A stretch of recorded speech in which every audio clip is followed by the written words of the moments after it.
150 years ago, the Great Chicago Fire was burning, laying waste to a third of the city. The fire burning for 3 days, leaving 300 people dead and more than 100,000 people homeless. In his new book, Chicago Great Fires, the Destruction and Resurrection of an Iconic American City, Chicago historian and Northwestern University professor Carl Smith looking at how the fire shaped the city that we know today. Carl joining us now live. Good morning to you, Professor. Good morning. Nice to see you. It's a great book. Tell us what inspired you to write about this and how well timed it is for the 150th anniversary. Well, I'm a Chicago historian, and I knew that obviously the 150th anniversary was coming up, and I had done a lot of work on the fire previously. So I thought it would be good to put this together. What was also remarkable is that there have been a number of different books, but no book that's carefully documented and tries to tell the whole narrative history of both the fire and then the rebuilding of the city, which is just as remarkable. Let's start at the very beginning. The myths, the mythology around how the Chicago fire began.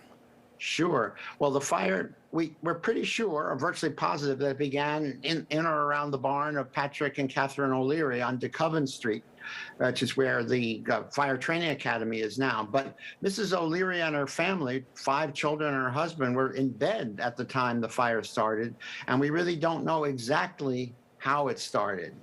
There are various kinds of theories, but we don't know for sure. You're a Chicago historian, so you know a lot about this great city. Was there anything that surprised you that you found out researching this book? Well, just the whole human experience. That's what I really tried to capture in here. All the different kinds of stories being told about the fire by people who lived through it. And that's what I tried to tell in this book.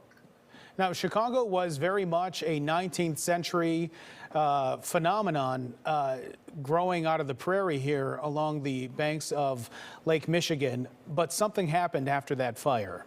The entire world descended upon what was a small city at the time.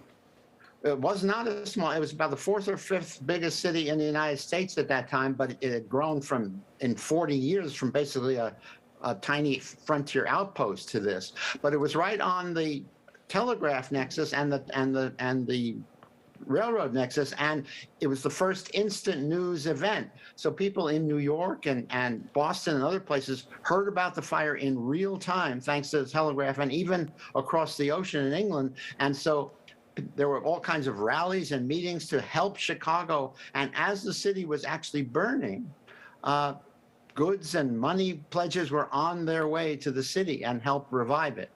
It's amazing. And a lot of architects also made their home here after that happened.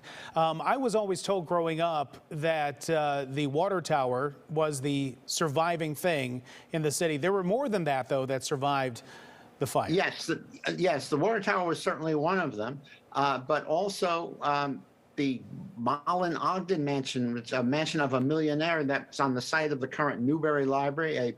A police officer on the north side, a man named Richard Bellinger, his place also was spared.